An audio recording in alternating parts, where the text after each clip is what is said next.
Hello guys, welcome back to anime नायु। Sorry हमारी videos महीने में एक ही आ पा रही है, पर आगे हम इसको सुधार करेंगे। पर अगर आपने चैनल को सब्सक्राइब अभी तक नहीं किया है तो ज़रूर कर लीजिए, क्योंकि ऐसे वीडियो शायद आपको यूट्यूब पे कहीं मिले। तो आज का टॉपिक है हमारा black clover and the sword of the wizard king. 2 साल बाद जाके अब ब्लैक क्लोवर वालों ने एक मूवी रिलीज की है, और वो भी इंडिया में सिर्फ नेटफ्लिक्स पे, पर जापान में थिएटर पे रिलीज की है। पहले ये मूवी मार्च 16 को रिलीज होने वाली थी, but due to COVID reasons वहाँ के उन्होंने उसको जून 16 में रिलीज किया। अब जिन्होंने ब्लैक क्लोवर पहली बार सुना होगा, मैं उनको बता दूं कि ये एक एनिमेटेड सीरीज है जो बहुत ही ज़्यादा मतलब एनिमेशन के नाम पे बहुत ज़्यादा अच्छी है। स्टोरी के नाम पे नहीं बोलूँगा, पर एनिमेशन के नाम पे बहुत ज़्यादा अच्छी है। इसके ओपनिंग सॉन्ग्स की जो आप क्वालिटी देखोगे तो आपको मतलब डेली उसके सॉन्ग्स देखने की इच्छा होती रहेगी, इतना ज़्यादा अच्छा उसका एनिमेशन है। ये एनिमे 2017 से लेकर 2021 तक लगातार हर हफ्ते एक एपिसोड रिलीज करते गए, और ऐसे ही 170 एपिसोड रिलीज होने के बाद में इन्होंने एक ऐसे पॉइंट पे जाके उसको रुकाया जहाँ पे मतलब पूरे एनिमे का एक हाइप बना हुआ था कि अब क्या होने वाला है, क्योंकि चीज़ ही वैसे उन्होंने रुकाई है वहाँ पे। पर ये जो मूवी आई है, ये मूवी से जरा भी कनेक्टेड नहीं है, ऐसा क्रिएटर्स का कहना है। पर कुछ पॉइंट्स है जहां आप देख के कह सकते हो कि शायद ये कनेक्टेड है या फिर शायद ये कनेक्टेड नहीं है। नंबर 1, मूवी में जो विलन है उसको दिखाया गया था कि विज़र्ड किंग ने बहुत पहले उसको अपने मैजिक में, मतलब उसका जो टाइम मैजिक है उसमें उसको कैद करके रखा था।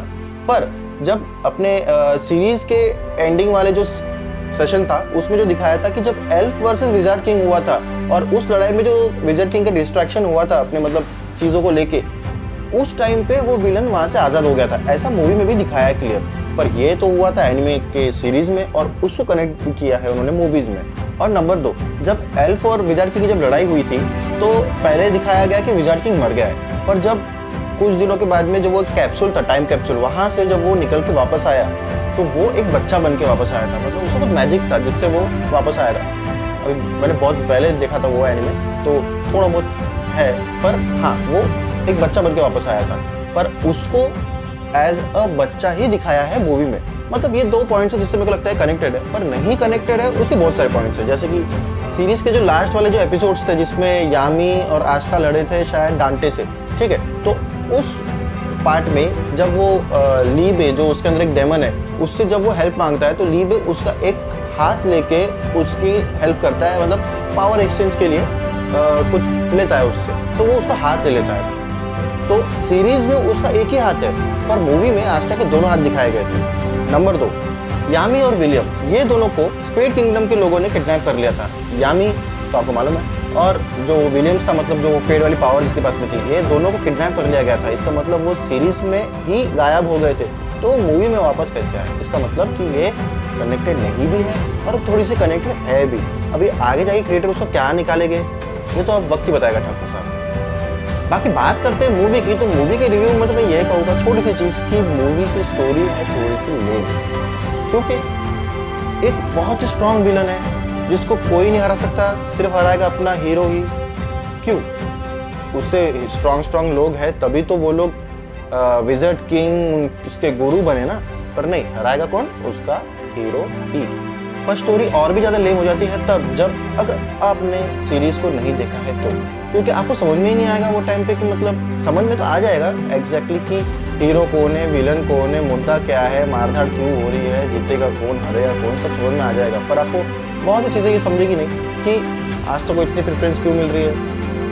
एंड में आस्था के अंदर अचानक से डेविल कहाँ से आ गया और वो डेविल उसको पावर क्यों दे रहा है, या फिर इन लोगों की जो पावर्स है वो क्यों है, क्या है, मतलब बहुत सी चीज़ें अगर आप सीरीज़ नहीं देख रहे हो तो आपको क्लियर समझ में ना आए। पर एनिमेशन चाहिए, मारधाड़ चाहिए, एक्शन चाहिए, जाओ आपको सब मिलेगा। मूवी माहौल है उस मामले में। और एंड में विलन जो हमारा नेशनल फ्लैग बन जाता है वो तो मतलब कुछ अलग ही हटके कि मतलब वो इंडिया के सपोर्टर्स को दिखाना है कि हाँ देखो आपके लिए हम सोचते हैं कि ये तो आपका फ्लैग। अगर मूवी से हटके सीरीज़ की बात करें तो थोड़ा सा रिसर्च करने के बाद हमको मालूम पड़ गया था कि नारुतो, ब्लीच, टोक्यो गhoul, अपना ब्लैक क्लोवर, ये सब का प्रोडक्शन हाउस एक ही है ये, ठीक है। अब हो सकता है कि यही एक रीज़न है जिसकी वजह से बाकी जितने भी अभी एनिमेस आ रहे हैं इनके प्रोडक्शन हाउस से उसमें थोड़ी सिमिलैरिटीज़ है ही है। और मेन सबसे ज़्यादा मतलब सेम टू सेम लगता है तो वो है नारुतो और ब्लैक क्लोवर। ये दोनों आपस में बहुत ही ज़्यादा सेम लगते हैं मुझे। मैं बताता हूँ कैसे कैसे, थोड़ा पॉइंट वाइज बता दूंगा ना आपको ज़्यादा क्लियर समझ में आएगा। नंबर 1, दोनों ही एनिमे के जो मेन हीरो है, दोनों को एक औकात के बाहर का ही एम्बिशन है। मतलब नारुतो को बनना है द होकागे और अपने आस्था को बनना है द विज़र्ड किंग, ठीक है। नंबर 2, दोनों के पास में एक बहुत ही बड़ा पावर सोर्स है। जैसे नारुतो के पास है कुरमा, और वैसे आपको ये मालूम है कि 9 टेल्स में से सबसे बड़ा जो था जिसके पास ज़्यादा पावर्स 9 टेल, वो मिला था नारुतो को, ठीक है। और ये जो बंदा अपना आस्था, उसके पास पावर नहीं थी, पर उसको भी मिला एक डेविल लीबे, जो उसका मेन पावर सोर्स है। मेन नहीं पर सेकेंडरी, और जैसा नारुतो है वैसा ही ये है, तो सेम ही हो गया ना। अब नंबर 3, दोनों के जो टीचर्स है, एक का है यामी आस्था का और नारुतो का है काकाशी। तो ये दोनों जो है, दोनों भी एक डार्क बैकग्राउंड से आते हैं, दोनों बहुत स्ट्रिक्ट है और दोनों को उतना रिकॉग्नाइज नहीं किया जाता, पर दोनों है बहुत पावरफुल। नंबर 4, दोनों ही एनिमे में मतलब टीम डिवाइडेड है। मतलब जैसे नारुतो में भी आपने देखा है कि ये थे टीम 7 के, मतलब अलग अलग टीम्स है, और इसमें भी अलग अलग टीम्स है। ये लोग हैं ब्लैक बुल के। तो ऐसे ही दोनों में अलग अलग डिवाइड किया हुआ है दोनों को, और दोनों को पहले वीकेस्ट समझा जाता था। मतलब समझो कि वो जो स्कूल में सबसे गईगुजी क्लास रहती है ना, वैसे इनको टीम से समझाया जाता, पर ये सबसे बेस्ट निकले एंड में जाके, और मतलब लड़ाई कर करके।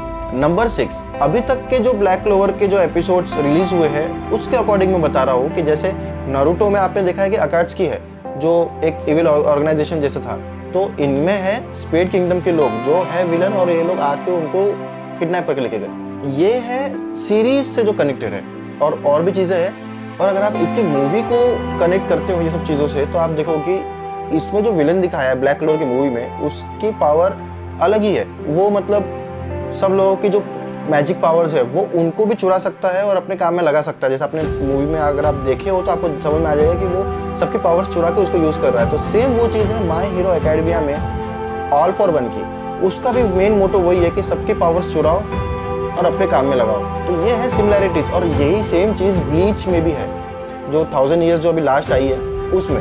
और मूवी में विलन को दिखाया है सबके मैजिकल पावर्स चुराते हुए, और आस्था के पास तो मैजिकल पावर है ही नहीं, वो डेविल के पावर के भरोसे लड़ रहा है। तो वो हुआ उसका परफेक्ट अपोनेंट। और ऐसा ही दिखाया है वन पीस में, क्योंकि वन पीस में जब वो एनएल से लड़ने जाता है, मतलब अपना लूफी, क्योंकि एनएल है गॉड ऑफ थंडर, तो वो तो अपनी लाइटनिंग पावर यूज़ करेगा, और लाइटनिंग पावर हमारे रबर वाले बंदे के सामने चलती नहीं है। क्यों? क्योंकि लूफी है द रबर मैन। तो ये हुआ उसका परफेक्ट अपोनेंट। तो ये दोनों सेम ही टाइप हो गया ना, कि एक बहुत स्ट्रॉन्ग विलन आया है जिसको कोई नहीं हरा सकता, पर उसके सामने उनके जो अपोनेंट्स है, जो हीरो है, वो ही उनके सबसे मेन स्ट्रॉन्ग कंटेंडर है, क्योंकि उनको वो ही हरा सकते हैं। पहले के एनिमे में थोड़ी सी यूनिकनेस थी, अब तो मतलब वो एकता कपूर की सीरियल की तरह हो गया कि मतलब एक इसमें कुछ होता है तो वो एग्जैक्टली एक के बाद एक नहीं, पर कुछ दिनों के बाद में उसको वो भी दिखाया जाता है, पर वो भी थोड़ा घुमा के। अब बता ही दिया, उतने सारे पॉइंट्स आप समझ ही जाओगे। ये था ब्लैक क्लोवर और ब्लैक क्लोवर मूवी के बारे में रिव्यू। अगर आपको ये वीडियो अच्छा लगा है तो प्लीज़ चैनल को सब्सक्राइब करिए, वीडियो पर लाइक करिए, वीडियो को थोड़ा आगे आगे पुश करिए। वीडियो आने में लेट हो रही है पर आप देखने में लेट मत करो। तो मिलते हैं अगले वीडियो में, बाय बाय।